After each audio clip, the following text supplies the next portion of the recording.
नमस्कार मित्रों, मैं नीरज सक्सेना, फिजिक्स फैकल्टी। किरण प्रकाशी की पिछले लेक्चर से अपन ने स्टार्ट कर दी। मैंने आपको कहा था कि प्रकाशिकी को समझने का ये एक अच्छा अवसर है, अंतिम मौका भी है। इसको डिटेल में ले भी रहे हैं अपन। अभी किरण प्रकाशिकी में अपन ने प्रकाश के परावर्तन पर चल रहे हैं अपन, है ना। पहले परावर्तन कंप्लीट होगा, फिर उसके न्यूमेरिकल डाल देंगे, फिर प्रकाश का अपवर्तन। ठीक है साहब, आप ऐसे समझ जाया करो, जहां भी एक सरफेस पॉलिशदार हो, चिकनी हो, और दूसरी पर सरफेस पर पुताई कर दें, कलई कर दें, तो प्रिंसिपल ही परावर्तन का होगा। यानी वह संरचना जिस पर आधारित है वो परावर्तन का नियम ही होता है। समतल परावर्तक पृष्ठ यानी समतल दर्पण अपन पढ़ चुके हैं। समतल दर्पण में अपन ने सब बता दिया कि दर्पण के अंदर प्रतिबिंब का आकार सामने स्थित बिंब के आकार के बराबर होता है। आवर्धन एक है, लेकिन प्रतिवर्ती परिवर्तन होता है, यानी बायां दाईं ओर दिखता है, दायां बाईं ओर दिखता है। इसे पार्श्व परिवर्तन भी कहते हैं। प्रतिबिंब की स्थिति बता दी अपन ने कि प्रतिबिंब की दर्पण से दूरी उतनी होती है जितनी सामने की ओर दर्पण से बिंब की दूरी है। प्रकृति बता दी अपन ने। आभासी प्रतिबिंब होता है जो सदैव सीधे होते हैं, उसे पर्दे पर प्राप्त नहीं कर सकते। एक विशेष इंपॉर्टेंट चीज बताई कि समतल दर्पण की वक्रता त्रिज्या और फोकस दूरी दोनों ही अनंत होती है। ये एक इंपॉर्टेंट आता रहता है, ये कंपटीशन के पॉइंट ऑफ व्यू से भी इंपॉर्टेंट है, और ऐसे भी ये क्वेश्चन एकेडमिक में भी पूछ लिया जाता है। ये भी बता देता है पूर्ण प्रतिबिंब देखने के लिए दर्पण की ऊंचाई बिंब की ऊंचाई से आधी होनी चाहिए। ये भी बता दिया कि वैसे तो एक समतल दर्पण है तो एक ही आभासी प्रतिबिंब बनता है, लेकिन दो समतल दर्पण समांतर हों और बिंब उनके बीच में हो तो अनंत प्रतिबिंब बनेंगे, और किसी कोण पर झुके हों तो मैंने एग्जाम्पल देकर आपको वो समझा दिया। ये भी क्लियर कर दिया कि समतल दर्पण जब टुकड़ों में बिखरता है तो प्रतिबिंब तो सब में ही बनता, पूरा नहीं बनता, सब में ही बनता है। 50 टुकड़े होंगे तो 50 में बनेगा। ठीक है, ये भी क्लियर कर दिया कि अगर दर्पण का कुछ भाग ढक देंगे तो प्रतिबिंब की तीव्रता में कमी आएगी। तो मेरे कहने का मतलब है कि समतल दर्पण फिर काम किसके आता है, क्या काम आ रहा है? जब बड़ा प्रतिबिंब नहीं बना रहा, प्रतिबिंब को पास नहीं ला रहा, तो फिर उसका यूज क्या है? तो यूज आप दो समझ सकते हो। एक यूज तो ये समझ सकते हो आप कि सीधा आभासी प्रतिबिंब बनता है तो घरेलू साज श्रृंगार जैसे शेविंग करने में, बाल बनाने में, श्रृंगार करने में, इसमें आप समतल दर्पण का उपयोग कर सकते हैं, क्योंकि आकार बिंब के आकार के बराबर ही होता है और सीधा प्रतिबिंब बनता है। तो घरेलू साज श्रृंगार, साज सज्जा, दाढ़ी बनाना आदि इत्यादि के रूप में वो अपने काम में आता है। एक इसका यूज और भी है। समतल दर्पण के द्वारा आप बिंब के प्रतिबिंब को जिस स्थान पर चाहें वहां भेज सकते हैं। यानी जैसा आपने बचपन में देखा होगा कि हम छत पर खड़े रहते थे, तो दूसरी छत पर कोई भी हमारा मित्र खड़ा है तो हम कांच के द्वारा उसकी आंख पर सूर्य का प्रतिबिंब बना देते थे। उसको कहते हैं चिल्का डालना, चकाचौंध उसकी आंख पर डाल देते थे। आपको यह भी अच्छी तरह जानकारी होगी कि अगर 5 लोग खड़े हैं और आप तीसरे व्यक्ति पर सूर्य का प्रतिबिंब पहुंचाना चाहते हैं, चिल्का डालना चाहते हैं, तो तीसरे व्यक्ति पर ही डाल सकते हैं। चौथे पर भेजना चाहते हैं तो चौथे पर डाल सकते हैं। तो सब बिंब का प्रतिबिंब आपको कहीं पहुंचाना है तो समतल दर्पण उसका एक बहुत अच्छा साधन है। ठीक है, वो बड़ा प्रतिबिंब नहीं बनाता, प्रतिबिंब को पास दूर भी नहीं ले जाता, लेकिन प्रतिबिंब को आपकी इच्छा अनुसार स्थानांतरित कर देता है। फिल्मों में भी इसका यूज करते हैं रिफ्लेक्टर की तरह। आपने देखा होगा जब नेचुरल लाइट में फिल्म शूटिंग करते हैं तो सनलाइट को रिफ्लेक्टर के द्वारा सीन के यहाँ पर कंसंट्रेट कर देते हैं, इकट्ठा कर देते हैं, ताकि सीन में ब्राइटनेस आ जाए। तो जो ओपन शूटिंग्स होती हैं फिल्मों की, तो ओपन शूटिंग में देखना जो स्पॉट बॉय होते हैं वो बड़े बड़े रिफ्लेक्टर लेके घूमते हैं, बड़े बड़े रिफ्लेक्टर से लाइट को सीन के यहाँ फोकस कर देते हैं। ऐसा ही किस्सा भी है फिल्म मुगले आजम का। मुगले आजम फिल्म में एक शीश या कांच के समतल दर्पण से छोटे छोटे टुकड़ों से बनाया हुआ एक सीन था, मतलब एक कमरा था। शायद प्यार किया तो डरना क्या, इस टाइप का गाना उसमें फिल्माया गया है। कमाल अमरोही, शायद कमाल अमरोही, आसिफ, जो भी कि आसिफ है ना, इनमें से किसी ने कोई भी डायरेक्टर थे उसमें, अब इतना मुझे एग्जैक्टली ध्यान नहीं आ रहा, लेकिन ये सब कुछ व्यवस्था कर ली गई। फिर बाद में ये समस्या आई कि अब इसमें लाइट का इंतजाम कैसे करें, क्योंकि अगर उसमें कोई आप प्रकाश स्रोत रखते हो तो प्रकाश स्रोत सभी टुकड़ों में दिखाई देगा, जबकि डायरेक्टर को उन सभी टुकड़ों में एक्ट्रेस का डांस दिखाना था। एक्ट्रेस का डांस वो सभी कांच के टुकड़ों में दिखाना चाहते थे। अब उस जगह अगर कोई प्रकाश स्रोत रख देते हैं तो प्रकाश स्रोत सभी टुकड़ों में दिखेगा, तो फिल्म की शूटिंग रोकी गई काफी समय तक, मतलब महीने 15 दिन तक। अब ये किस्सा है, कितना सही है कितना गलत है तो मैं नहीं जानता, लेकिन ये किस्सा मैंने सुना हुआ है। अब प्रकाश का उस शीश महल में यानी कांच के टुकड़ों से बने कमरे में इंतजाम कैसे करें, तो कोई भौतिकविद यानी फिजिसिस्ट या कोई भी ज्ञानी व्यक्ति ने एडवाइस की कि रिफ्लेक्टर के द्वारा सनलाइट को इस कमरे में एंटर करा दिया जाए। तो क्योंकि वो कोई सोर्स नहीं है तो सोर्स भी कहीं दिखाई नहीं देगा, और आप सारी लाइट किस पे डाल देना, एक्ट्रेस पे डाल देना, तो सभी कांच में या कांच के सभी टुकड़ों में जो आप कैमरे से दिखाना चाहते थे घुमाकर, तो एक्ट्रेस का डांस दिख जाएगा। ये सब कार्य सफल हुआ। सनलाइट को कई सारे रिफ्लेक्टर के द्वारा उस कमरे के अंदर लाया गया और उस कमरे के अंदर लाकर फिर वो गाना फिल्माया गया।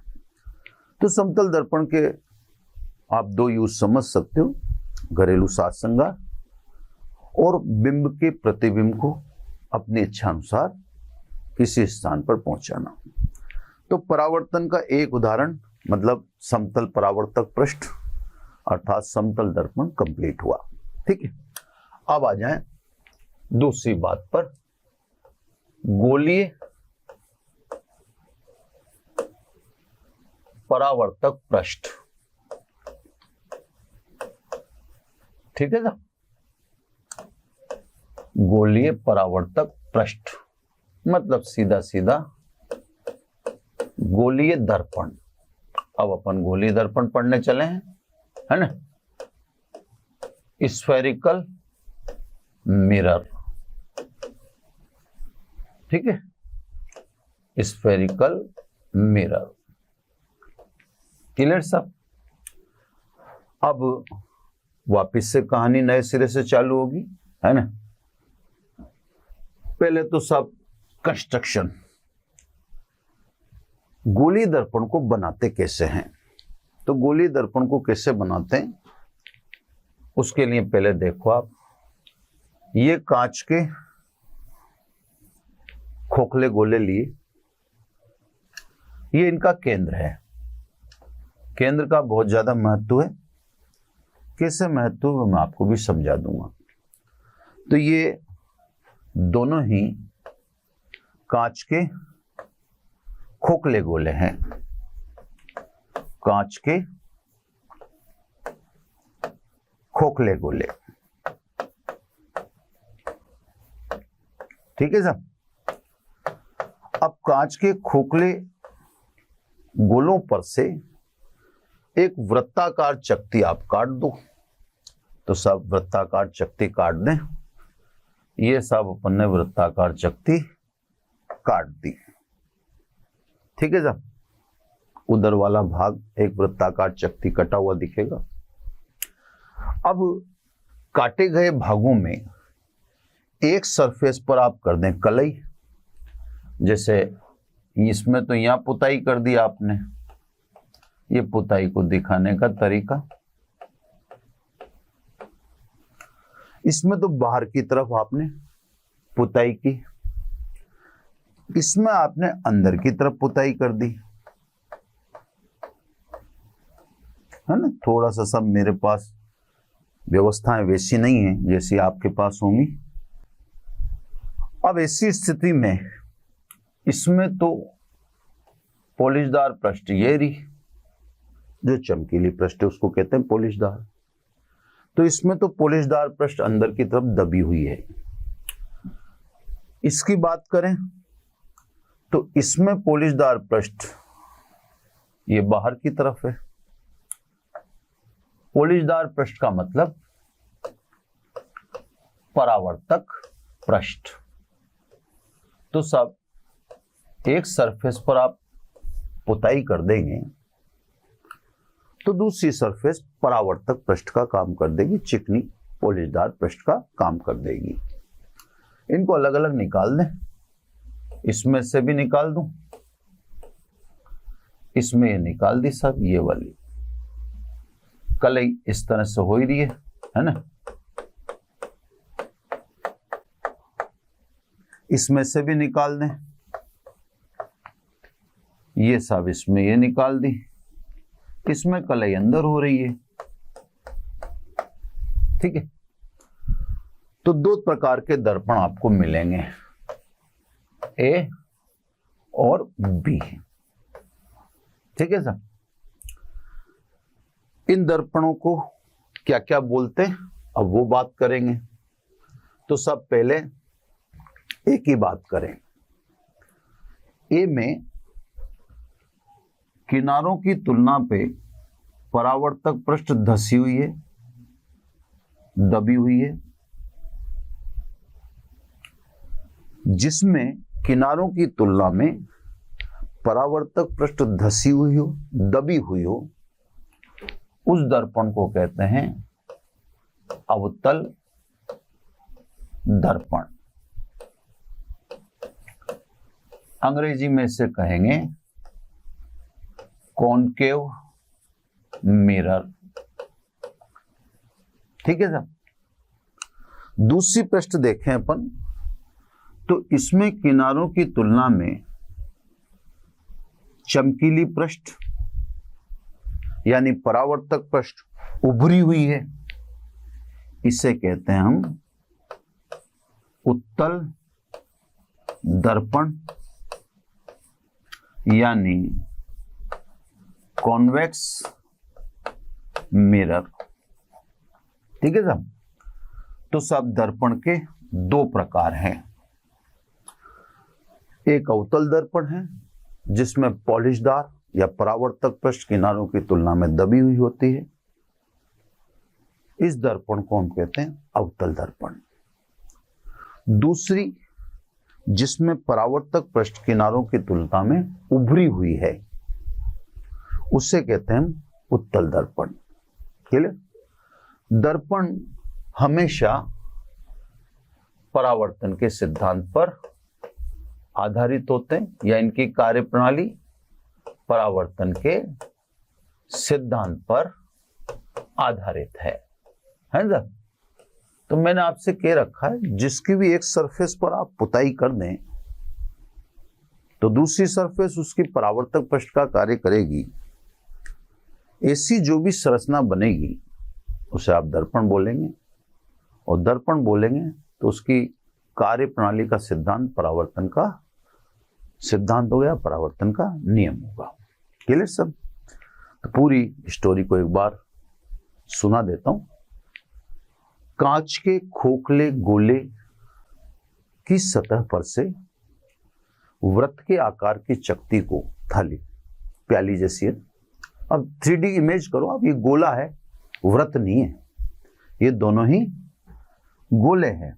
तो 3D आकृति, आप 12th में हो, आप इसको अज्यूम कर सकते हो, इसका अनुमान कर सकते हो। तो सब सतह पर से वृत्ताकार चकती काट दी जावे तो, और इस वृत्ताकार चकती के एक सरफेस पर कलई कर दें तो दूसरी सरफेस परावर्तक पृष्ठ का कार्य करेगी। इस प्रकार से निर्मित संरचना को गोलीय दर्पण कहते हैं। गोलीय दर्पण दो प्रकार के होते हैं, अवतल दर्पण जिसमें परावर्तक पृष्ठ किनारों की तुलना में धसी हुई है, दबी हुई है। दूसरा उत्तल दर्पण जिसमें परावर्तक पृष्ठ किनारों की तुलना में उभरी हुई है। क्लियर सब? तो दर्पण दो प्रकार के हुए। इसकी कार्यप्रणाली परावर्तन के सिद्धांत पर आधारित है। अब दो बातों को ध्यान से सुने। पहली बात, गोले में से आपने दर्पण काट दिया, लेकिन गोला हमेशा दर्पण के साथ अज्यूम करना पड़ेगा। क्यों? क्योंकि इस गोले के केंद्र को ही हम कहेंगे वक्रता केंद्र। यही वक्रता केंद्र कहलाएगा। अभी दर्पण से संबंधित जब परिभाषाएं पढ़ेंगे तो दर्पण को जिस गोले में से काटते हैं उस गोले के केंद्र को वक्रता केंद्र कहते हैं। अब सब इस वक्रता केंद्र का महत्व क्या है, इसको समझा जाए। वक्रता केंद्र का महत्व यह है, जैसा कि मैंने आपको परावर्तन के नियम में बताया था कि आप परावर्तन पढ़ें चाहे अपवर्तन पढ़ें, अभिलंब अगर आपके पास नहीं है तो आप किरण चित्र नहीं बना सकते। कल्पना ही मत करो आप।